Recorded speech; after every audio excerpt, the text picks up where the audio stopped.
Well, welcome everyone. Happy Mother's Day. It's so good to feel your energy and your presence.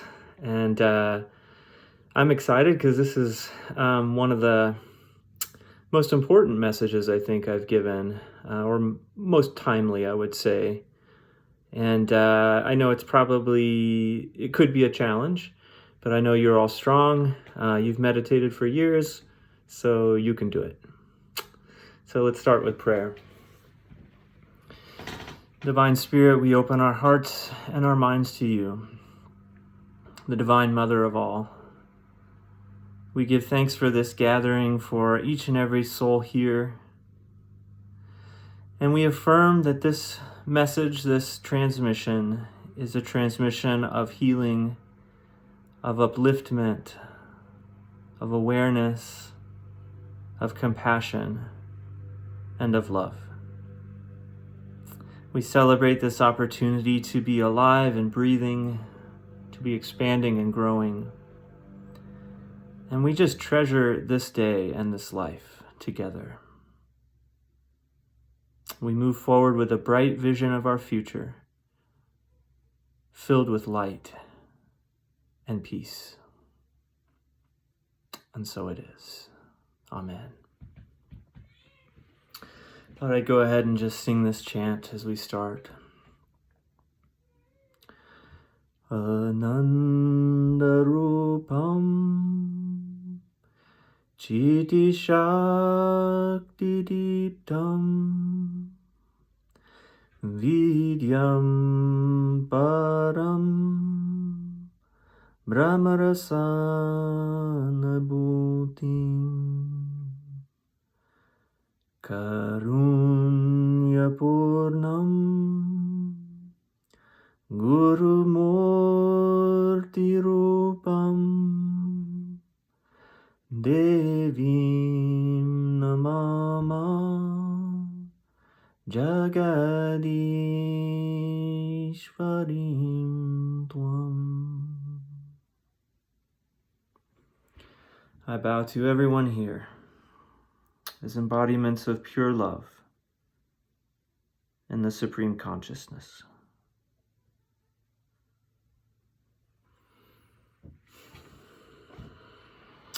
Well, welcome everybody. My name is Reverend Jeffrey Fowler, and it's just a joy to be here. I thought I'd share a little about myself in case you don't know me or just are tuning in again after many years of having known each other in the past.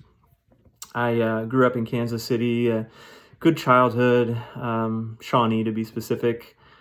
Focused on music most of my early adulthood, late childhood, teen years.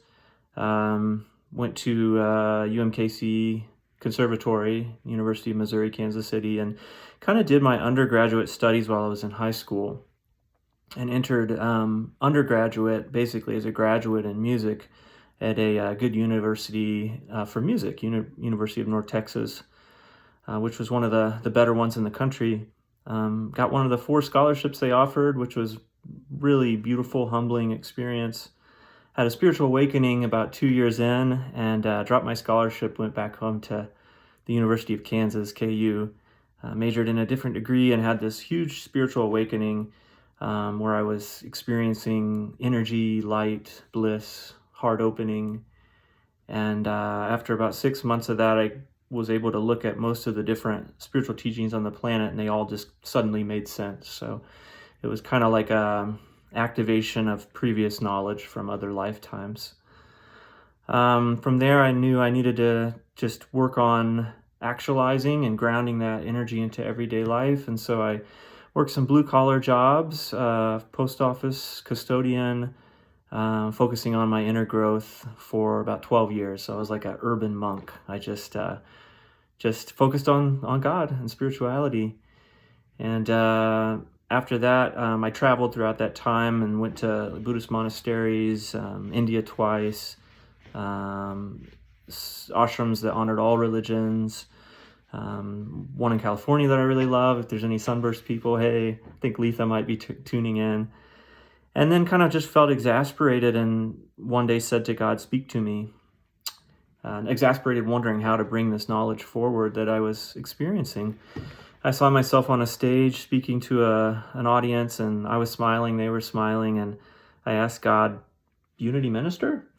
And my body filled up with bliss and love, and then the vision ended. So the next week I went and I told the local Unity church minister that I sort of knew, I'd been a couple times, but I didn't know much about Unity, that I wanted to become a minister. And 5 years later, I was working at Unity of South Sound in the Seattle area. I usually say that because people don't always know where Federal Way or Tacoma is. More people know Tacoma. But hi to everybody out there. Welcome, and so glad you're tuning in. And one wonderful experience, just a beautiful community out there, spiritually mature, emotionally mature.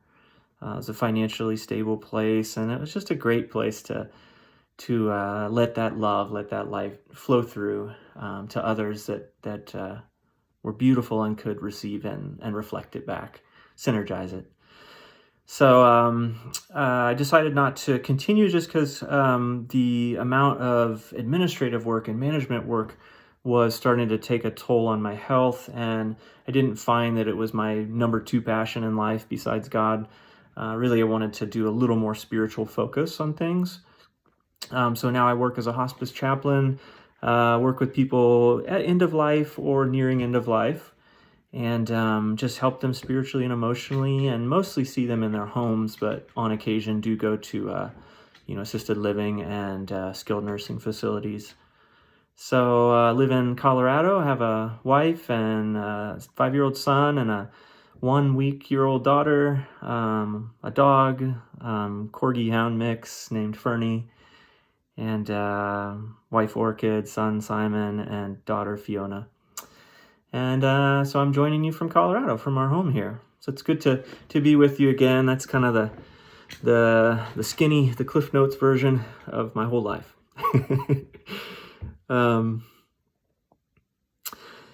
I've been thinking in many ways, I really just want to be at this time, to just simply be in love and to just admit that frequency every waking moment and sleeping moment that I can. But my angels have been calling me to share a little bit. And so I put this message together today, and kind of my goal is to take some of the heavy stuff in the world, some of the confusing stuff, and put it in a more clear, concise, loving context. So that it doesn't get us so, bend us out of shape, get us out of center so much. I may do, 7, 8, 9, 10 episodes. We'll see what feels good to me, but this will be kind of an introduction to perhaps what we'll share in other episodes. Those might include things like how to calm the mind and live with an open heart. What experiences one might have as they travel down the tunnel of light in meditation, that people talk about in meditation and near-death experiences. Some spiritual experiences that we have associated with each chakra. What's going on in the universe? Are we alone? Is there anything out there? And what is that? And who are our galactic neighbors, and what is their life like? Using personal experiences of my own with ETs, and also, the common understandings today in ufology and beyond, and things like maybe why haven't we been back to the moon in 55 years? Maybe there's been something going on out there in space. Maybe we've built it out quite a bit, and there's actually facilities and things that are existing out there that the public is unaware of. What's all that about? Secret space program. So what I thought I'd do is just share stuff that you might not find as readily, at least elsewhere, and include in that my personal experience. So you get more of a grounded, it's not just heady information, it's digested and lived knowledge. And I might surf through those sort of topics or anything that just flows through right now and see if it maybe needs more explanation, and then expand on that in another episode. And you're welcome to email me, call me, and let me know that. I don't know if I'll share that information here, but many of you have my contact information already, and I'll take that into prayer and see what feels right. This episode, I think what we'll talk about are basically two things: is the cabal. Who is this group? CABAL, the cabal, global cabal. Disclosure, which is coming up, I feel like could be any time, really. It could be next week, could be next month, could be 2 months, could be a year. But it feels very soon when we'll begin to find out what has really been going on. And it's so much bigger than almost anyone, including myself, fully understands. And so basically those two things, and in that second part, the amazing future that's ahead. Then I'll end with a experience of ETs that I had at Unity Village. Just one of many that I've had. The only one I had at Unity, though, which was pretty cool. Over all the episodes, I thought I would cover three main topics, and that's the cabal, number one, which is the most pressing, I think, because disclosure, like I said, is soon, I believe. So that's what's happening on Earth, and then the spiritual awakening, which is happening within us, all of us, and then life throughout the universe, which is happening beyond or outside of us. So Earth, inside, outside.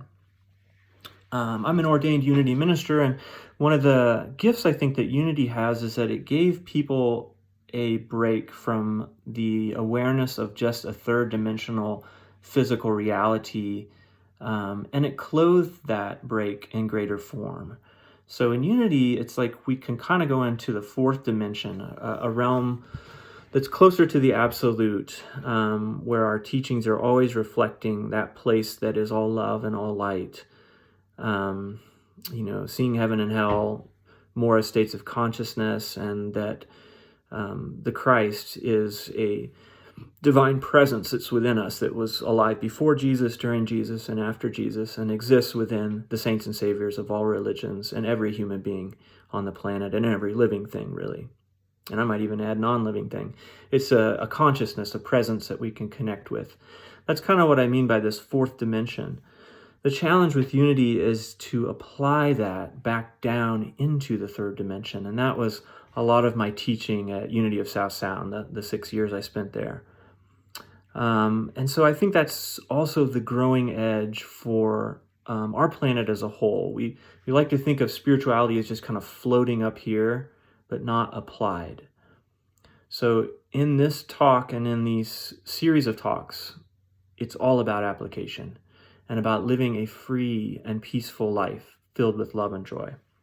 I've known about the cabal most of my life intuitively, and at least 20 years consciously, where I have studied it both starting within and then witnessing it around me and confirming or disconfirming the inner experiences I've had within by the things, the books, the movies, the just observation of life that I see around me.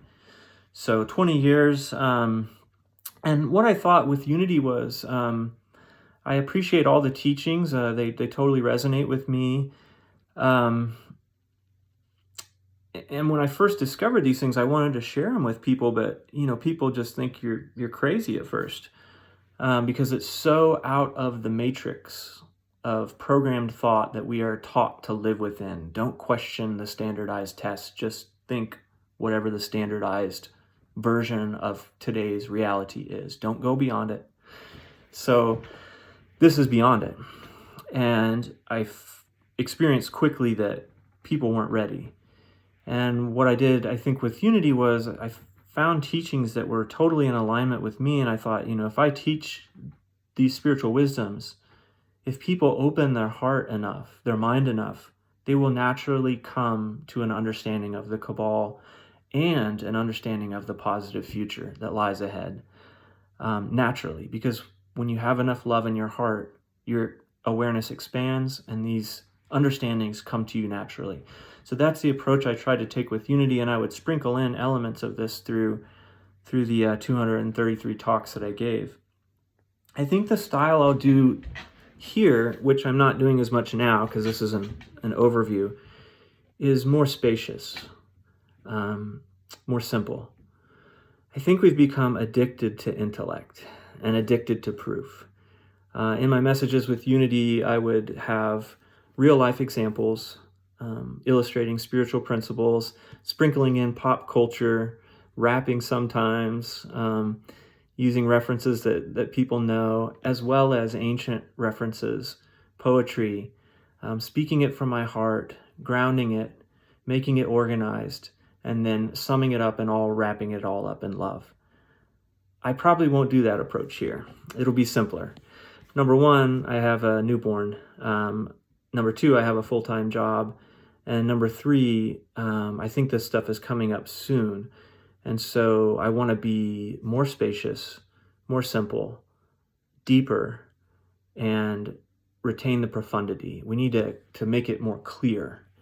And I view this as kind of a meeting of experienced people. So when you hang out with your friend that's really experienced and you're taking a walk, you don't need to lecture to each other. You drop condensed, wise, digested, lived truths with each other to open new doors into infinity. So that's what I want to do here. In the olden days, like in ancient Egypt, the forest sannyasis would come and gather and listen to readings of the Bhagavad Gita, for instance. And they would read one sentence and they would meditate for an hour. And then they'd say, "You get it?" And if they didn't, they would do it again. So I want to leave some more space sometimes. Again, I think we're really addicted to a nice, shiny, perfect gift delivered perfectly on a silver platter, all the research done, all the quotes there. And sometimes there's not enough involvement of the listener in that approach, because when you research this stuff on your own and work on your own, it sinks in more, right? Anything that you do in life is that way, including this. So as an example of that, there was an ancient, not an ancient, but a gentleman in the early 1900s named Ramanujan, who was a mathematician, and he found a simple math book, and from that discerned principles of higher mathematics.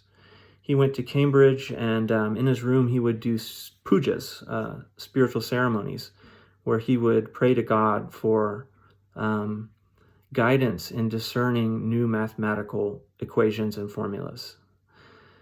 It sounds like a totally different approach, right? But that is a method I invite you into, is drawing upon your intuitive and your psychic energy, which is born of years of meditation and years of study, and letting that guide you more than Fox News or any news, but drawing upon the inner reality and connection that you have with the universe to first and foremost inform you. Allow it to be flexible, malleable, and reshapeable, and then test it in the world, and then take it back in. I wrote about this in a Facebook post, for those of you who follow me. So Ramanujan was able to do that with a simple math textbook. His professors told him, "Slow down, dude. Don't discover so much because we can't publish it. It's too far ahead of our time." In other words, stay in the matrix. Don't talk about the cabal. Don't expand your love until we're ready. So he was so advanced because he had developed that inner technique that his colleagues and his teachers were telling him to slow down. He eventually did publish a lot. So simplicity and space. And I invite us to start in the heart and get to the head, rather than get to the head and then start in the head and then get to the heart, because we're so addicted to that. And I'm just not as into explaining, like I used to. You could probably take most of the sentences that I'm saying or paragraphs and really meditate on them for a while, and really go deep with them. So this is an introduction, but the intro, I would say, is just as important as any of the content, because the methodology is what will take you there, what will bring you the knowledge and the love and the freedom.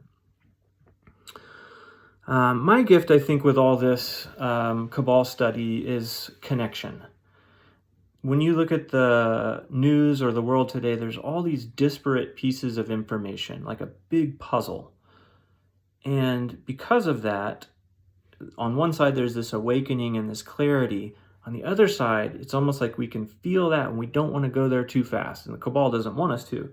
So there's this resistance and turbulence and confusion. Clarity, confusion, awakening, resistance, turbulence. So the challenge is to put that together in a clear, deep, and loving way. And that's really the gift that I have, and make it positive, because it really is if you go deep enough. Most people, as I mentioned, they start with a book or a movie that awakens them to the cabal, then they go within. I invite you to go within and then see the book and the movie to confirm or disconfirm your inner guidance. Now, as I mentioned, that reality that I've generated, this is a distilled knowledge from 25 years of work, 25 years. It's not static. It's always reshaping, but those main ideas are still there. Sometimes they're replaced, but for the most part, those main ideas I'm going to share with you have been distilled over 2 decades of work. So I call this a 1201 course. If you try to teach calculus before an individual knows what numbers are or how to add, it just sounds like a bunch of gibberish, right? The same here. So I think anyone who's tuning in is somebody who's been meditating, who's someone who's been studying the cabal already. If not, you'll snap to it. You're all smart, bright people. But it's the 1201 course. But if you turn on the news, for instance, what you'll see is like people reading teleprompters really fast. It's really in the head. It's not very deep, and there's a lot of fear. So we're going to 180 that. Now, why? Why look at any of this? Who cares? Number one, it's because it's who we are. We are love. And if your child is sick, you don't say, oh, I'm skeptical of your sickness. If they're really sick, which you can tell, you don't say, oh, I'm just going to hang out in my room and send you light and love. Or I'm going to Wikipedia that sickness and I'm going to ponder it for 2 years while you suffer. No, you go and you hug the child. You check their temperature. You ask them what their symptoms are. You genuinely respond with compassion, intelligence, and love. You find out what you need to do. Do you need to go to urgent care? Do they need to go to the ER? Do they need medicine? All of that is action from love, right? The first reaction when your child is sick is to love them. Now, we as a planet have stopped that. It's very sad. We've closed our hearts. And so children, are being raped and murdered. We've been building into outer space. Here, just take our money illegally, our taxes, 60% of our taxes go to these secret black ops projects, which most of them are in outer space. So we're just willing to just be naive and shovel this stuff away and not do anything. Or not do very much, or just be skeptical and hang out and build our finances, which is fine, and think of our family, hang out in our house, do our hobbies, and die, And so we've really lost that compassionate approach to the sick child, which the sick people, in this case, it's our world. So number one, it's what love does. It reaches out and it helps. And it's affecting all of us. I almost compare it to if you're not in the midst of it, in a traumatic sense, it's like a refrigerator buzzing like it used to. And then the refrigerator turns off and it's like, I didn't even know that refrigerator was affecting me. Or the lights in your house buzzing. It's like that. It's behind everything that's going on today. Number two, we need a new way of thinking. We need to think outside of the Truman Show, outside of the Matrix. The presidents and CIA directors, I think I got a quotes here somewhere, in the past, they warned us about all this stuff. And for the most part, we ignored them. CIA Director William Casey, this is a famous one. We will know our disinformation program is complete when everything the American public believes is false. 1981. 1956, FBI Director J. Edgar Hoover. The individual is handicapped by coming face to face with a conspiracy so monstrous he cannot believe it exists. The American mind simply has not come to a realization of the evil which has been introduced into our midst. It rejects even the assumption that human creatures could espouse a philosophy which must ultimately destroy all that is good and decent. Now, of course, the beautiful one of John F. Kennedy, a long quote illustrating the cabal. A week later, he's murdered. Dwight D. Eisenhower's final message and warning to the United States and the world is to beware of the military-industrial complex. So we've got presidents of the United States, FBI directors, CIA directors, all talking about, in general terms, the existence of a conspiracy that is organized at a national and global level, and the cabal. But we're like, nah, CIA, FBI, presidents, they're not credible. I'll just go on with my life and just ignore it all. And so these people, and many of them have tried to come forward and been killed. There have been previous CIA directors. So we need a new way of thinking. We are so locked down in what I call a mass hypnosis that even the presidents of the United States can't get through our thick skulls. They can't break through because we're so Pollyanna, kind of naive. America is extremely naive about these things. And yet we can feel it. And so, as I mentioned in a Facebook post, it's like we know it's there, and the more imminent it becomes, the harder we resist it because we feel that it will crush us. But that, my friends, is because we don't have the 10 years, the 12 years of meditation like that I did before I was even introduced to these things, so that I could be centered in love and light in order to receive it. All that we're really doing here is expanding our love. And love doesn't hide from anything. It incorporates the heavier things, the darker things, and it also incorporates the lighter things. And as I said earlier, we're going to talk about both. So it's a process of hatching out of our shell, of leaving the nest, of maturing emotionally and spiritually, and of deepening, expanding, and moving into greater loving action. So this is all what love does, and if you, again, meditate deep enough, all this knowledge comes naturally, even without ever picking up a book. It will come into your consciousness because you're connected with the cosmic internet. So every true scientist knows when they are trying something, and it's not working, they stop and say, what if I'm doing this wrong? What if I have a wrong approach? What if everything I thought was correct is incorrect? And then they do another experiment. Well, what we have been tending to do over the last 100+ years is what Sigmund Freud defines as the definition of insanity. He says, doing the same thing over and over again, expecting a different result. Einstein said you can't solve a problem from the same level of consciousness which created it. I'm paraphrasing.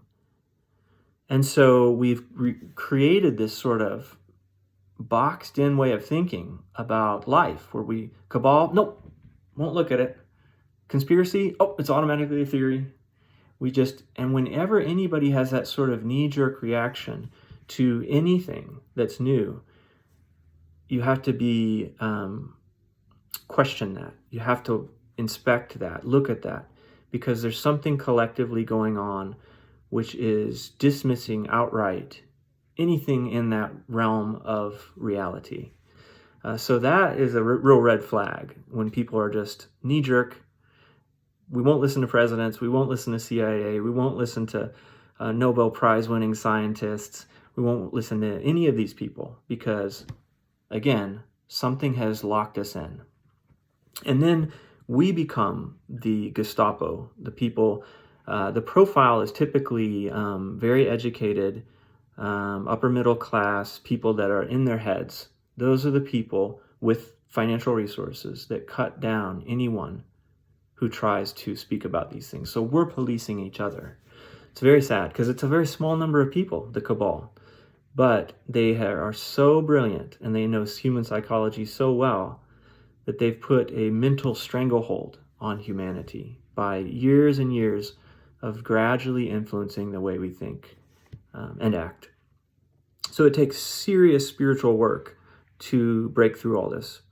So love is who we are. We need a new way of thinking outside the box.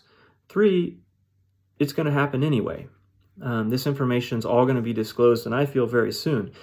And, other episodes we can talk about the cosmic cycles and the part of the cycle that we're in. So it's basically raising the energy and the frequency of the planet so that whether you read a book or not, eventually this is all just going to become part of people's reality because the frequency of the planet is rising, and that is bringing up this information within our own consciousness. There is a mountain of scientific evidence and historical study on, like I mentioned in another previous Facebook post, 35 indigenous cultures who all talk about this awakening period. 35 indigenous cultures.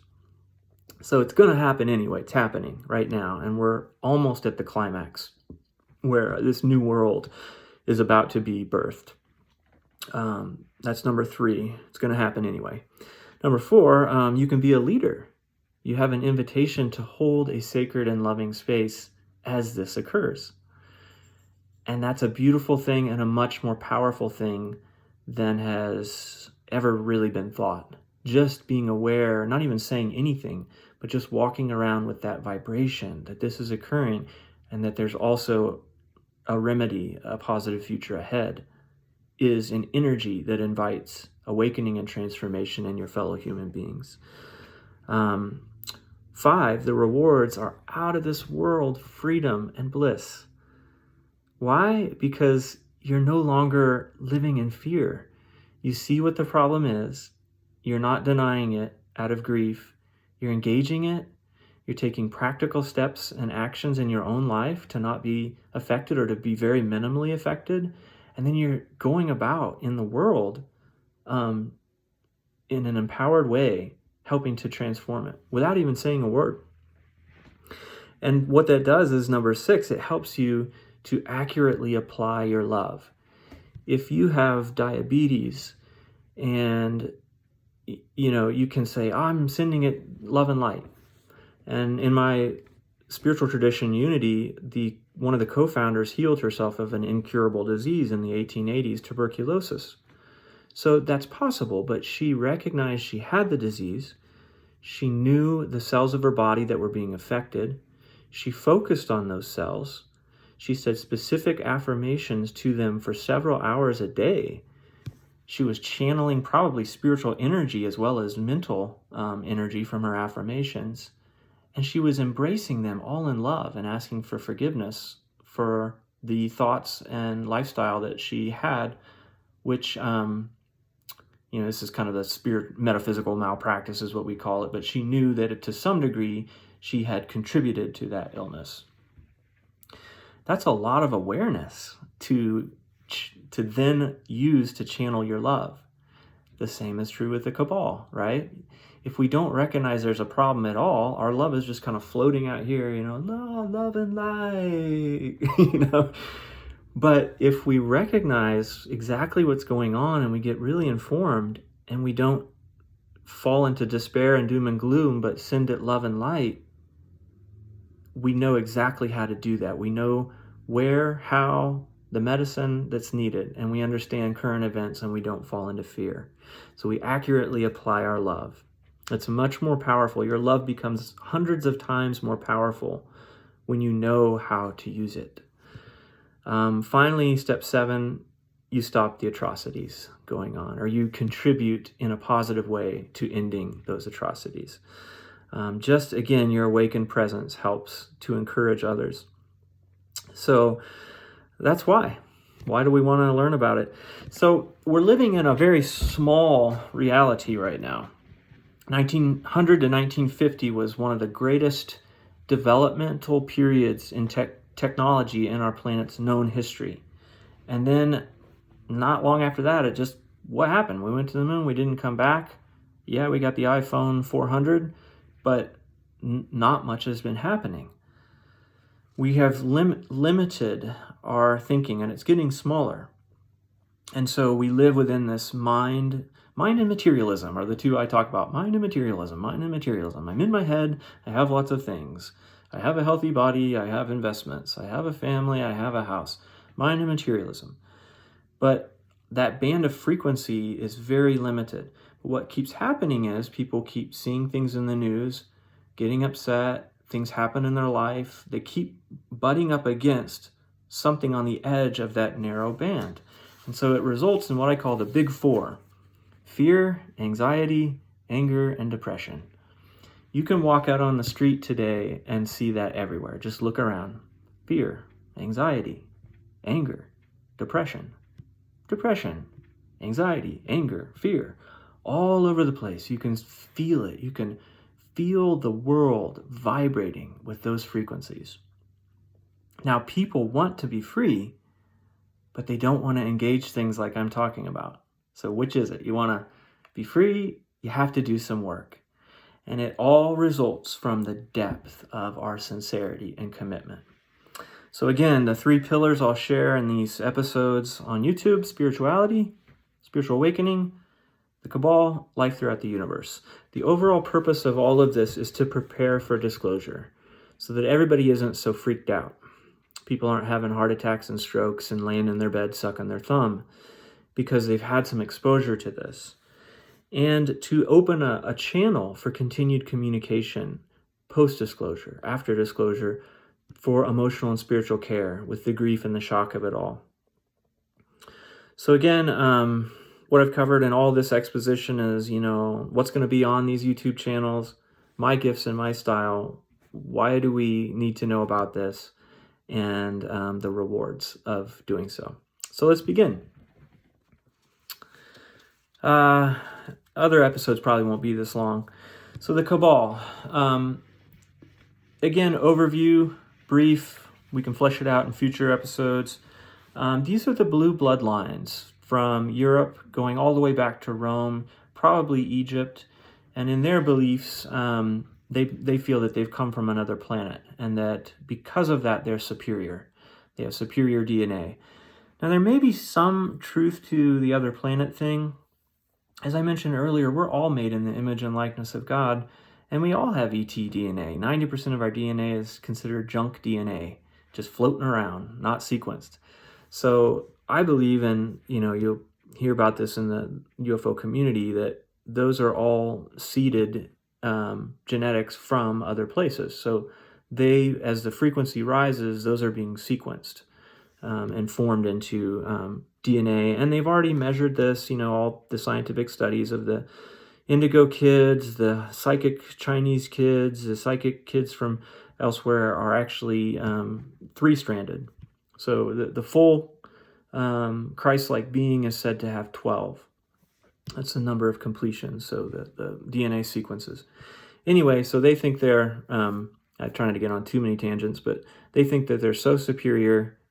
There's a whole story of where they came from and the exploded planet theory, and there's been scientists that have mapped the asteroid belt back to a single source, a single planet. There was a big war, they fought, they escaped, they came to Earth. They started the Cabal. Supposedly like 40, 50,000 years ago, but it doesn't matter. Cosmic history is so complicated anyway. It was a long time ago.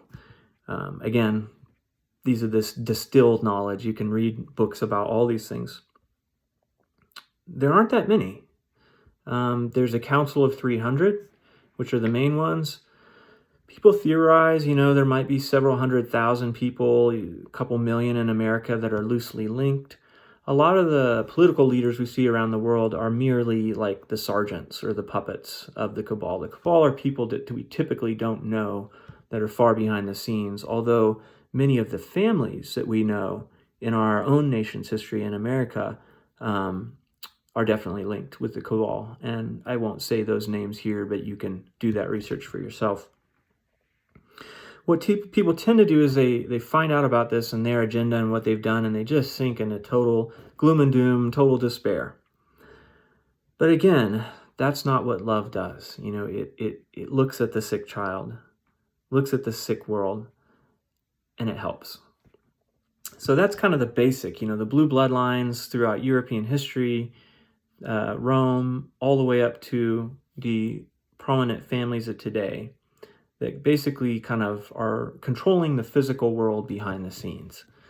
And there's, we'll find out in a minute, but there's a real battle between the good guys and the bad guys, basically. No one's really bad at their core, I feel, but the darkness and the light, maybe we can say that, creative and destructive forces.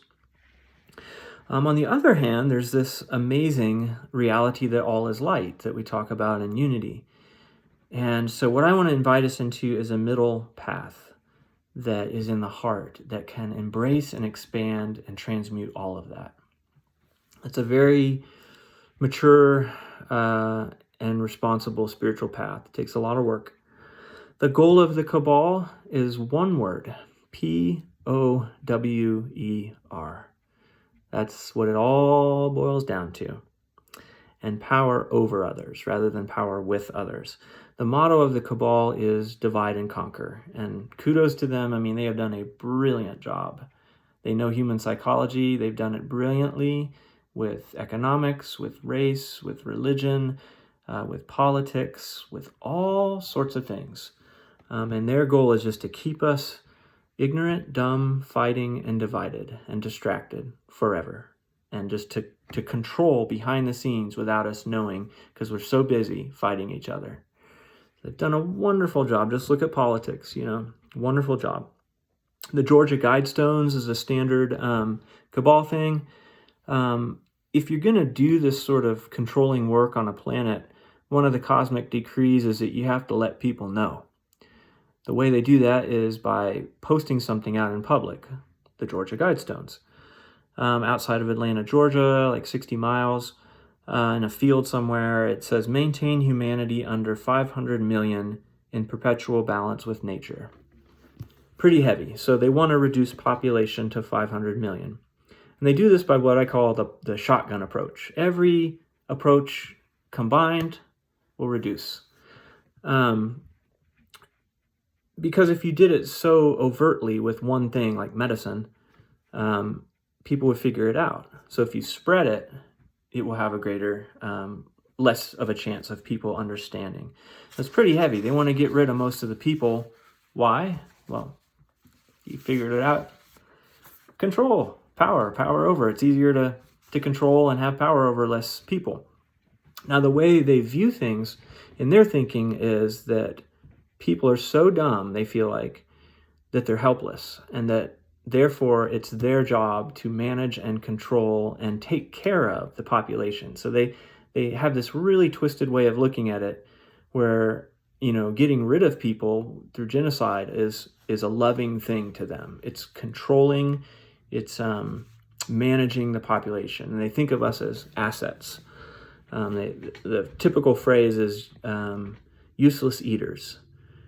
So anything that can keep our consciousness low, they fund both sides of wars, they create terrorist attacks, they can manipulate the public to, you can hate France, you can hate Russia, we'll make you hate China, we'll make you hate Pluto now. The famous commander of the German Luftwaffe, Hermann Goering, basically said in those same words, he said, it's easy to control a population. He said, you just fake an invasion, rally everybody to the motherland, and then tell them to attack whoever you want, basically, so that everybody gets mobilized by fear. These are just the typical ways that they control populations. They can make you hate people of color, make you hate white people, make you hate purple people by these tactics that they have honed over thousands and thousands of years. And so what we tend to do is we just follow along. We say, yes, almighty Cabal, we'll do whatever you want. We act very much like little children that are naive. But again, we're made in the image and likeness of God. So the goal is to shift power from this small group of people who've been controlling the planet for so long back to the individuals themselves. That is the 2,000 plus year lesson here that we are having to learn. We're having to grow up and mature spiritually and emotionally. So when we find out this stuff, we're going to go through extreme grief, I'm sure. Like I said, I had my years of just being really angry about it, depressed. I had to meditate for 10 years in order to get established in the light so that my heart could withstand the knowledge of these sort of things. But again, in the grand scheme of things, it's a small number of people. They're not that powerful.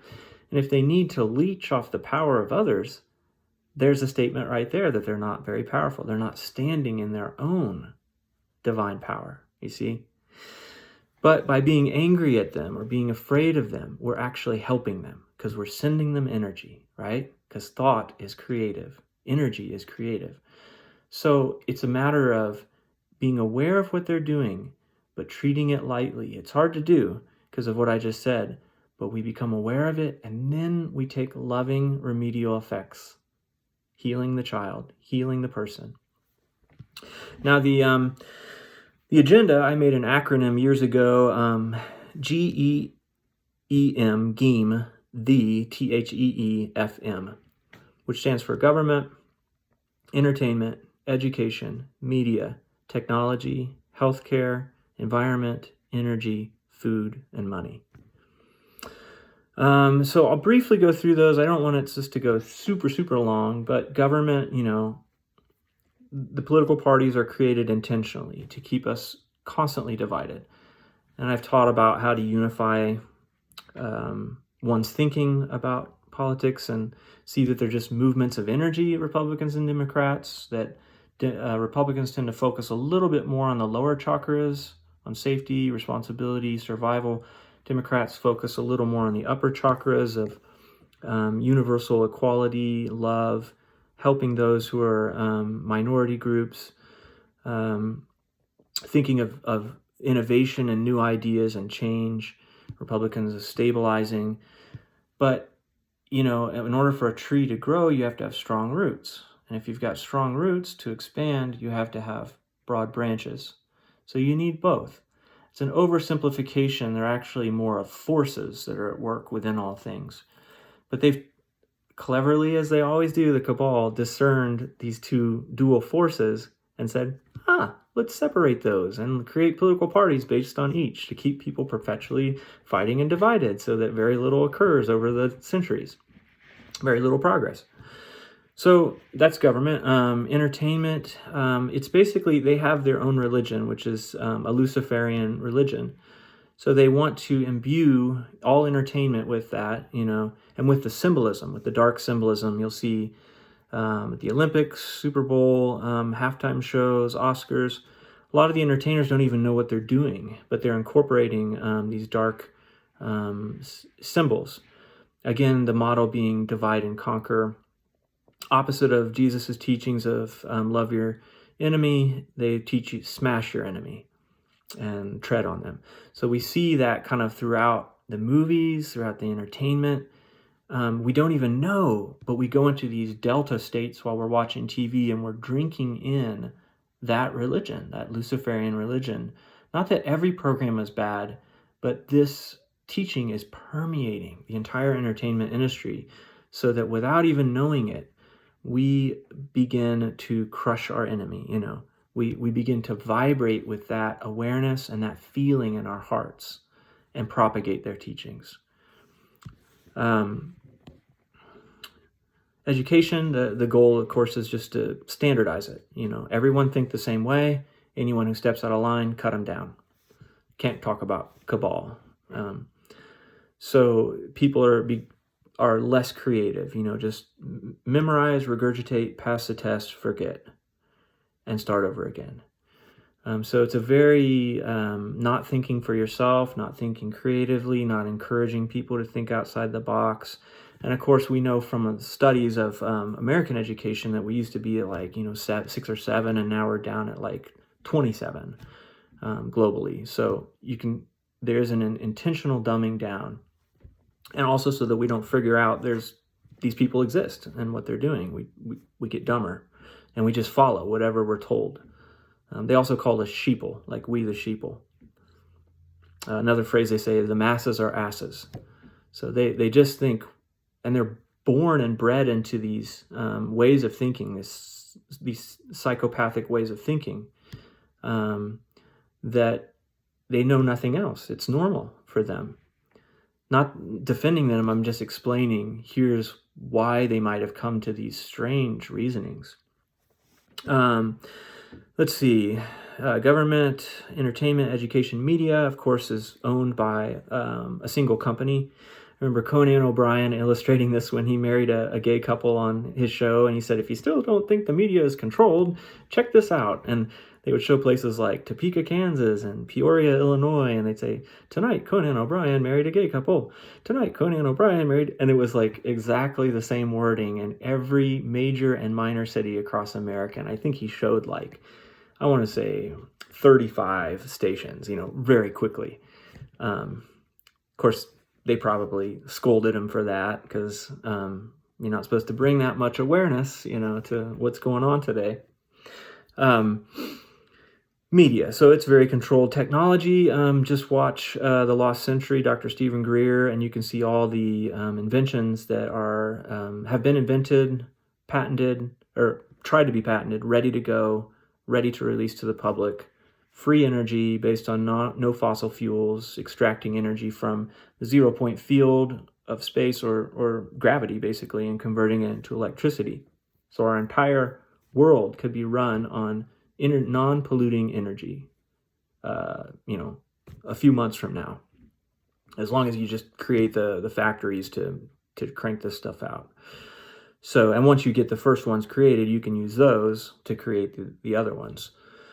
So that would lower the price, of most things by like 2/3. Your food bill, your house could be $150,000. You could save up money and a huge down payment and pay for it in 5 years or 10 years or 2 years if you make a lot of money.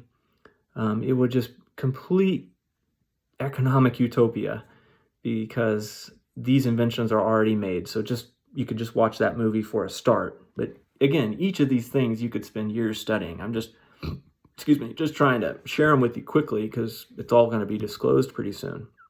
It'll probably be like a 1,000,000-page or 500,000-page data dump accessible on the internet in conjunction with like somewhere between 3 and 10 days of videos that are being broadcast on the TV and on the phone of people that themselves that have been in tribunals, military tribunals, arrested, members of the cabal, giving their confessionals, so from their own mouths. Because, again, this is so outside the normal way of thinking, we won't trust anybody else except the individual doing it to actually tell us what they've been doing.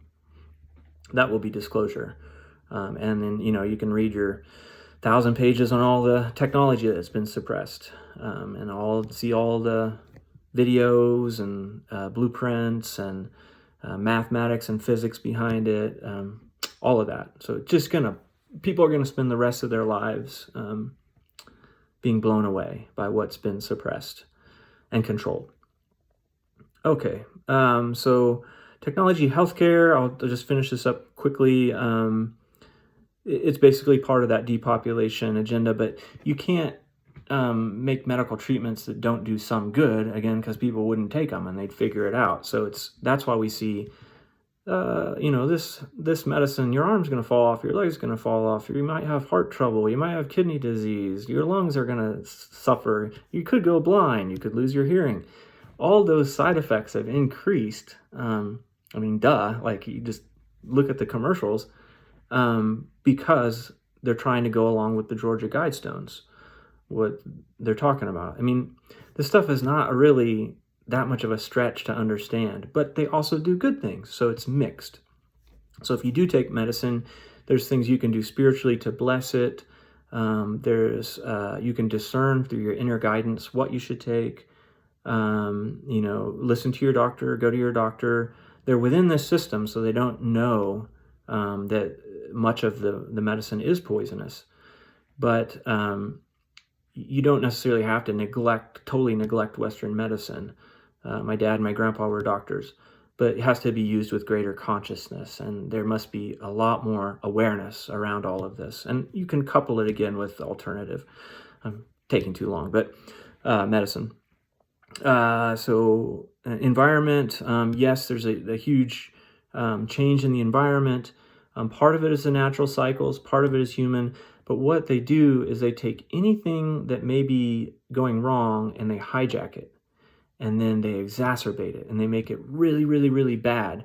And so the point here is make the climate, not that it isn't bad, but make it appear so bad that then we just give them all our power. And we say, okay, it's just, everything's going to freak out next year. I've been hearing about this, like my whole life. So fill people with fear that then they'll even more willingly give their power away to an entirely organized global government that will then funnel in these negative things with greater ease, greater efficiency, greater totality. So that's their goal there.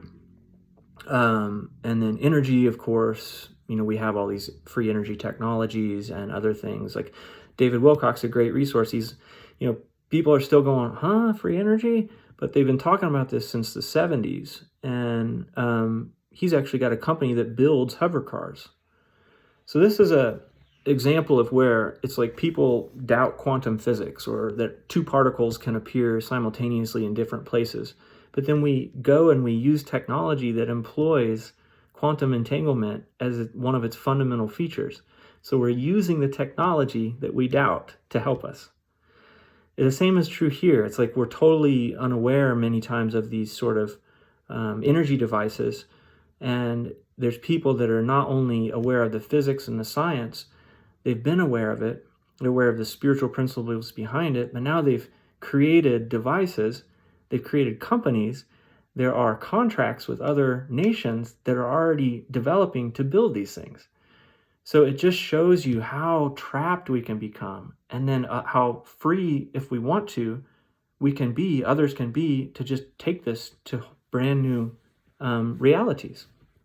So it really shows kind of how held back we are, that when we hear something like, oh, somebody's got a company to build hovercrafts, it just sounds so out there. But we've just been putt-putting along in 19th century technology, basically, the combustion engine, and haven't really improved it that much.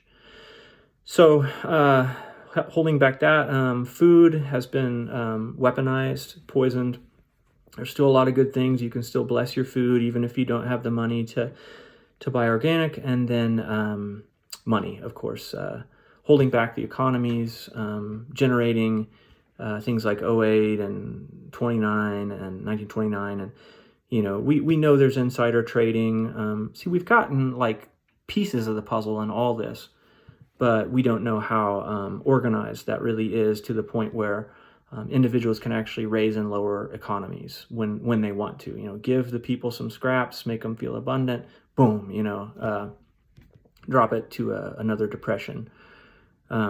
Again, our unity teachings teach you how to be abundant no matter what the collective is experiencing. There's tons and tons of teachings on that. So that sounds so heavy.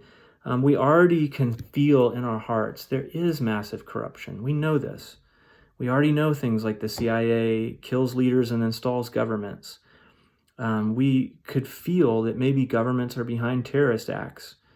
We could probably feel that both sides of wars are funded. We even know that the Bushes and the Rockefellers did this in World War II with oil, with tanks, with technology. I think it was like typewriters that the Bushes did. Can't remember. You can look that up. But it might just be that they're more organized than we've ever thought. If it's been going on this long and these people have these sort of resources and this much intelligence and awareness of human psychology, they're going to be organized, folks. It's not going to be just a random, I think I'll control this thing one day, and then 20 years later we'll do this bombing.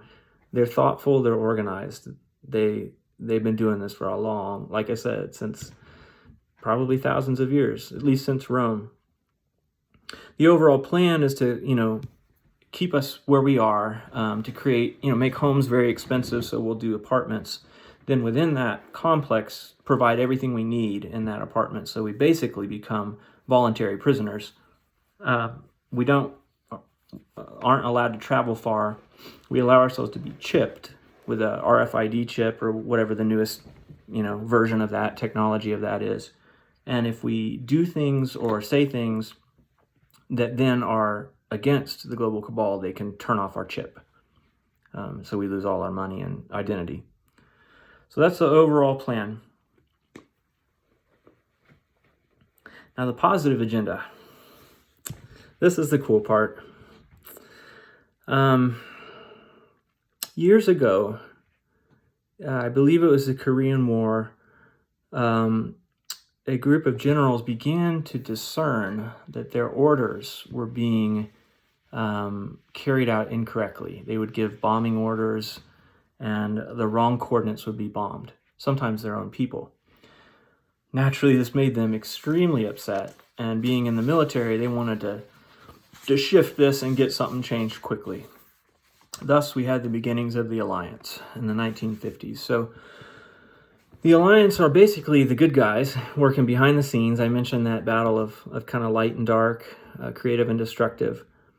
Since that time, it's not only military, and certain branches of the military have more alliance alignment, but it's global, from financial leaders, business leaders, technological people, governmental figures, and military personnel from around the world have now created some people doubt that they're as organized, but I believe they're extremely organized, and it's a vast infrastructure beyond my understanding even, to bring about disclosure.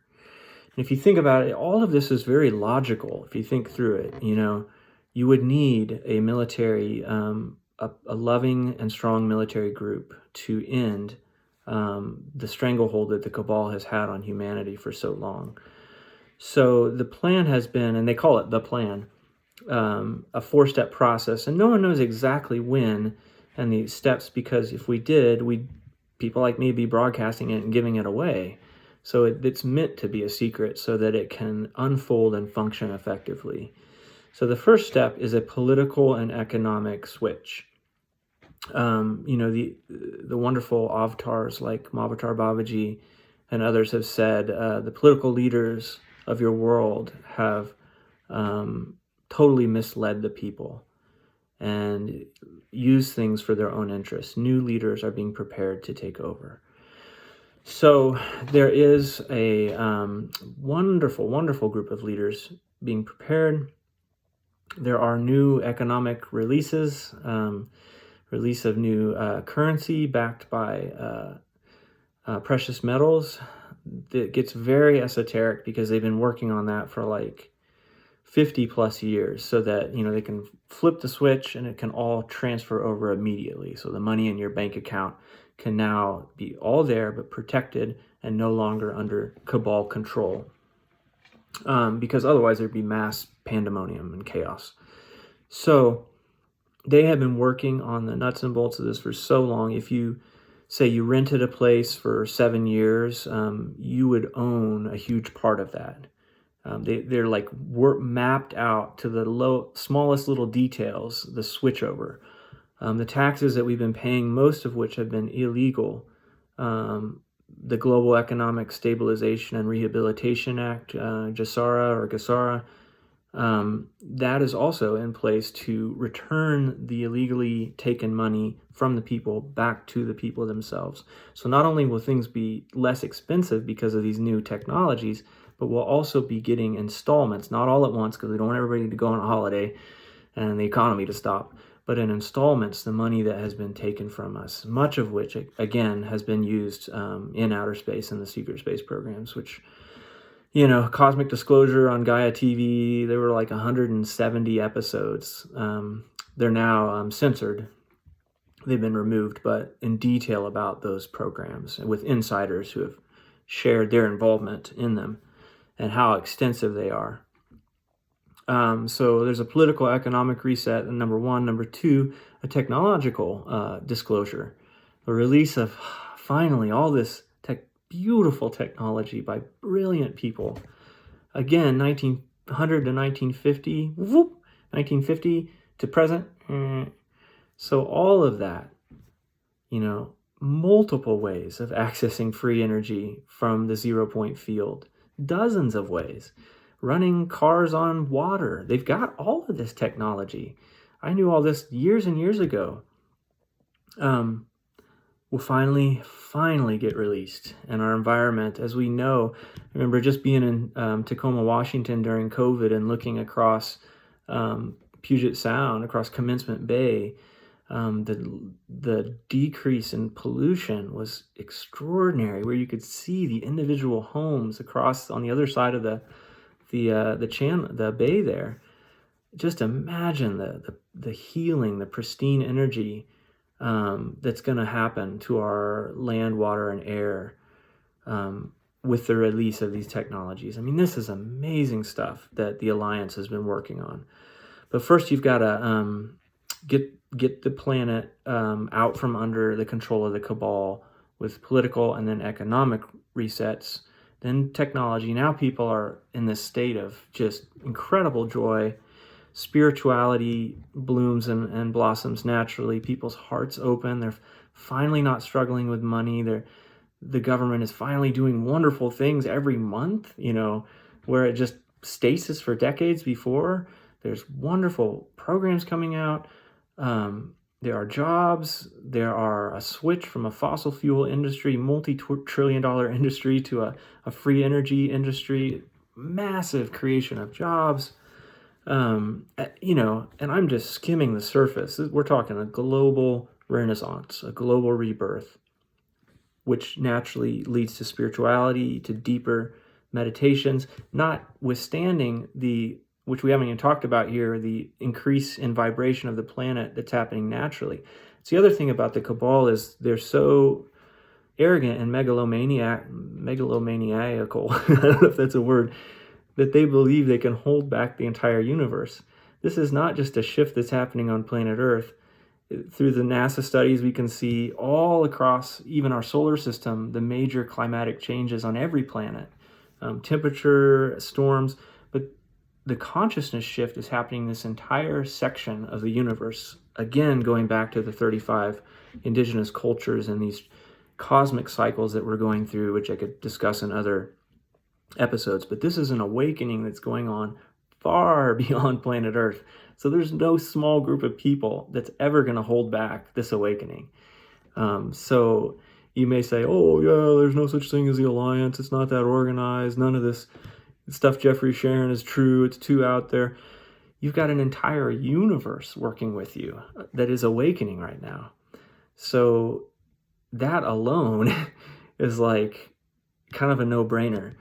And the people, in addition to, that lends credibility to this disclosure, that talk about this, like people like David Wilcock I mentioned before, but many others, Dr. Stephen Greer, Corey Good, Emery Smith, lots and lots of insiders. All of these people have been threatened with their lives. Why would you threaten them if there's not truth to what they're saying? They've all been bribed. David Wilcock's been offered $100 million to shut up. Why would you do that if what he's saying is not true? So there's again, we're in the matrix. We need the other pill or whatever, the blue or whatever, the red, whatever it is. Doesn't matter. We need to get out of the matrix. We need to get out of the Truman Show. And we need to start tuning in to our God-given birthright, that we are made in the image and likeness of a divine creator. And to channel our love again into these 4 areas. So political, economic, technological, spiritual. And finally, the 4th step of disclosure is social, getting to know our cosmic family, which involves loving angelic extraterrestrials. It's just as simple as that. That sounds crazy to people, but it's, to me, at this point, having spent my whole life exploring, discovering, experiencing these sort of things. It's like saying, to say there's no life in this vast, vast universe is like saying there's nobody that lives in Kansas, and I live in Colorado. It's like, no one lives in Kansas. That's crazy. There's no one that could live in Kansas. So it's really, it's kind of mind-boggling to think that this vast creation, of which all we know currently is like 100 billion galaxies, each with 100 billion stars. And NASA's already said there were, I think they said 40 billion planets that they say, based on one of their studies back in 2013, that are inhabitable and that are similar to Earth, thus probably have life. 40 billion. So, and they're saying they're doing this so that when disclosure comes out, they said, "Ha, see, I told you back in 2013, there were 40 billion planets that were like, we said it all along." So they're covering their butts, But the universe is filled with life, and we've been visited, and it's, again, very logical. If we can build spaceships and go into space, might there be other people that could also build spaceships and go into space? And might we have had some interaction with them? I mean, it's really not a stretch here. I'm not saying like, hey, we're growing purple wings and flying. I mean, it's like people might do the same thing we do. It's pretty basic. Not to mention, maybe they're thousands or even millions of years beyond us. So who knows the capacity? But yes, we've had a lot of interaction. I've had interaction personally. Now, if we don't do 1, 2, and 3, number 4 is automatically going to happen. Like what's been given to me inwardly is that these beings have been given the green light, and they're coming to help us. They're not going to do it for us, but there could be like a mass appearance where like people are like shooting up in the sky going, "Get them, kill them," and they just are radiating love, and nothing we do can hurt them, and they just keep staying there, and they're not hurting us, and they're radiating love.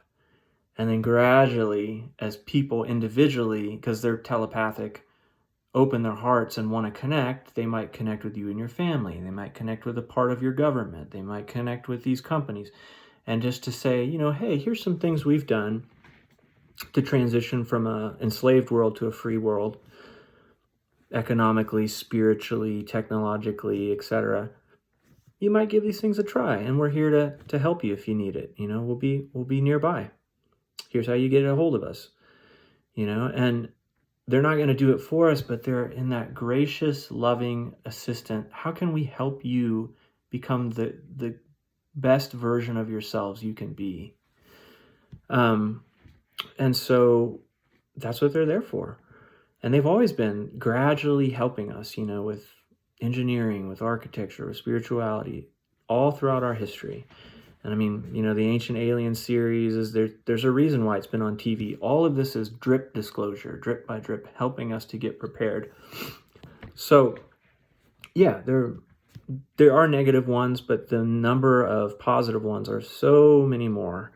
It's like 95% to 5, at least in this sector of the universe. And we're being protected. There's like a mass, I don't want to go too in depth, but group of ships that protects our planet. We have a planetary energetic grid that keeps out negative beings that shouldn't be here. There is some, the cabal has been tutored by negative ETs, basically. They've had an opportunity to be tutored by positive ones, but they said, no, we want the weapons, and we want to know how to manipulate and control populations. So that's what the negative ETs specialize in wherever they go, on any planet. So, but by and large, that's a very, very small percentage. Most of the beings throughout this sector of the universe are like Jesus, or the Buddha, Krishna. They're extremely loving, extremely aware, extremely peaceful. Like their board meetings are like, Alana had an idea. Let's ponder that idea. Got the answer, everyone? Any objections to that? There's this like incredible graciousness, incredible consensus, incredible love and welcome, and peacefulness to their entire approach to life. There's just no stress. There's no lack. There's total respect for the individual soul's calling and connection and expression in their lives. There's incredible sense of interconnectedness among their species and their community, incredible harmony and working together. The individual, the group, and everything in between is honored. It's pretty awesome. you know. So anyway, we're going to get some help we already are, but they're going to come forth in more of a collective, overt way that's peaceful and loving as the final step after all that disclosure. Solar flash we can cover another time, but yeah, there's, the sun is heating up. That's why we're seeing more of the aurora borealis everywhere. This is happening all throughout, again, this sector of the universe. There probably will be like a sneeze, but because we have done our spiritual work to a certain point, I'm just giving you the Cliff Note version here, that won't like destroy all life, fry the planet. Basically, the more you meditate, the more your chakras will be able to receive that sun sneeze, and it will elevate your consciousness. Keep meditating, keep grounding, keep doing all your spiritual work. We can talk in other sessions about these sort of experiences that we might have after that occurs. I'm not sure if that's going to occur amidst the 4 steps of disclosure. No one fully knows.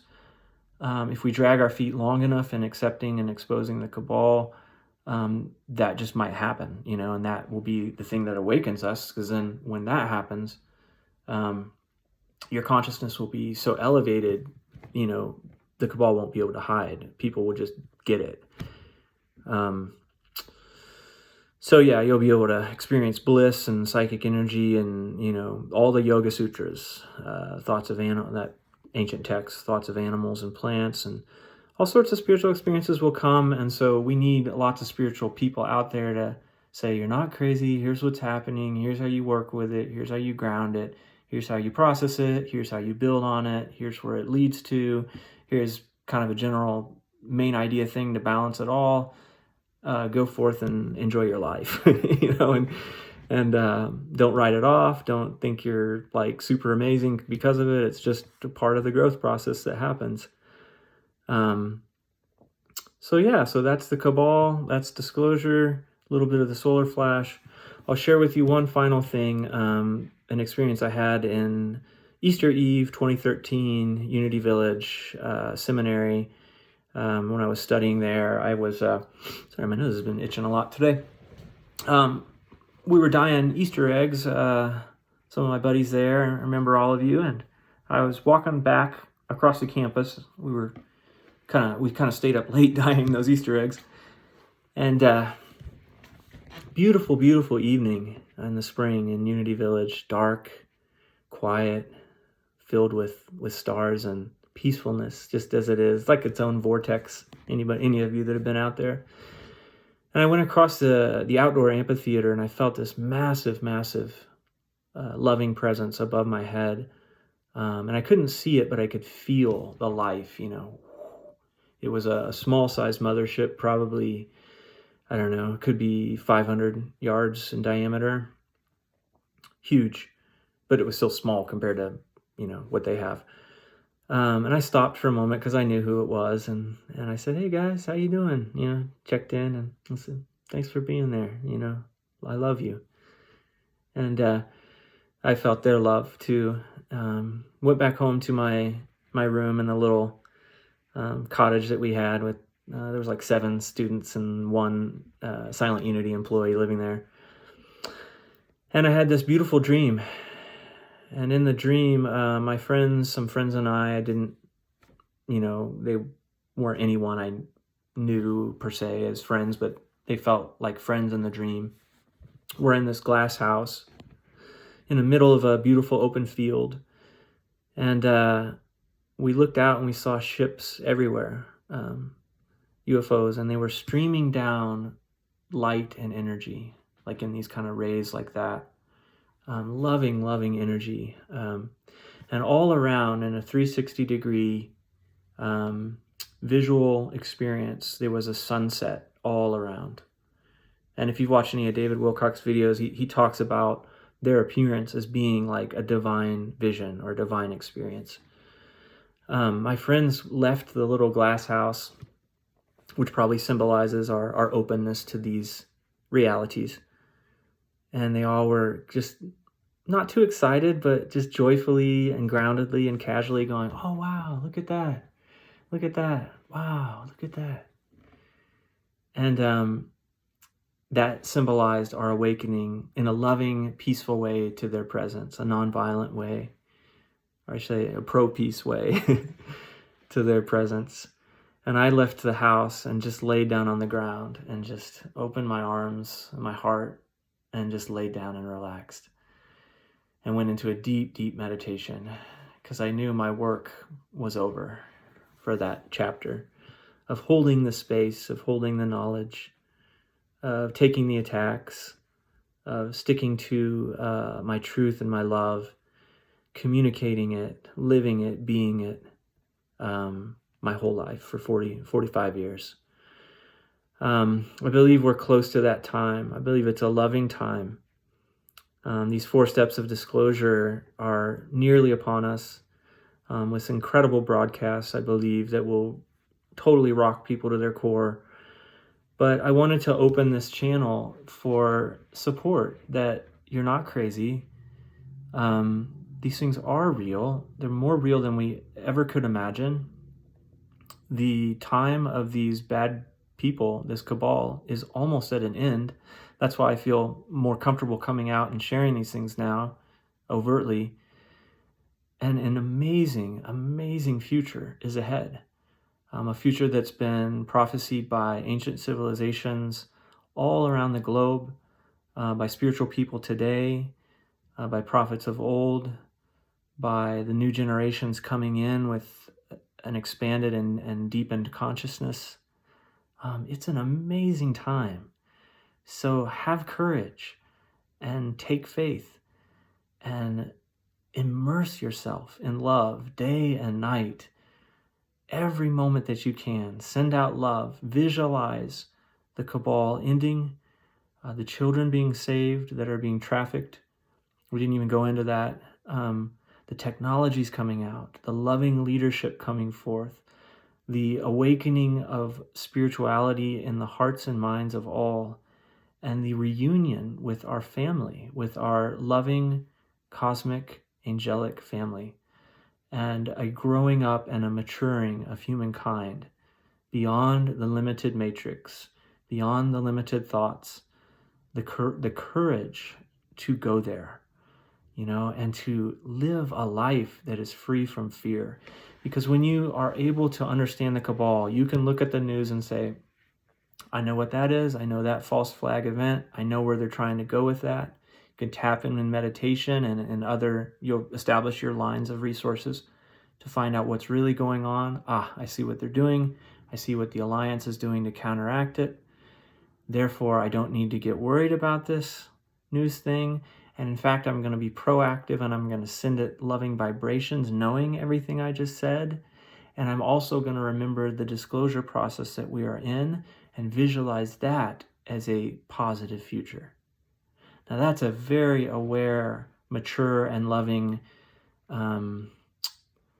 choice to make moment by moment in the chaos and confusion that we see today in our world.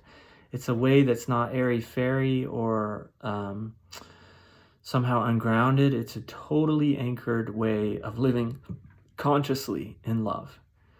And not that you're closed-minded, you continually open and reshape and rethink and remeditate, but you're not getting tripped up. Your frequency band is going like this and this and this and this and this.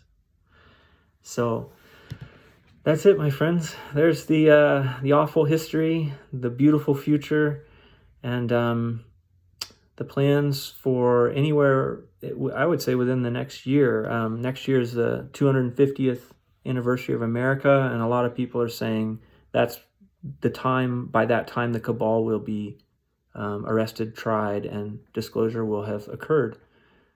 Who knows? And, there could be errors in here. I'm totally willing to reformulate, and I always do. That's one of the things I've done my whole life, has just been real open. And if none of it's true, I'm just happy to be alive and to be centered in love. But it feels like there's too much that I've seen. There's too much bribery. There's too much threatening, intimidation. Why would all of that occur? And why would this be a continual urge in my heart, to serve and to feel these things and to send them love and to have these experiences and these dreams, which I've only just touched on and skimmed for you, if there wasn't some truth to it. So wishing you all well. Let's do a quick prayer. I was going to do a guided meditation, but we'll do that next time, I think. It's just great to feel your love, feel your presence. Divine Spirit, we hold all this transmission in the deepest heart of hearts, in the cosmic heart. We feel your angels blessing our lives, those people from other places that are angelic. We visualize a beautiful future. We visualize a non-catastrophic ascension, an elevation of consciousness. We visualize a deep forgiveness and healing for the cabal and all that they have done. We send our love and compassion to people everywhere who may be struggling, who may be confused, who may be angry, depressed, anxious, afraid at this time. And we send them deep peace and love. We know that good times are ahead.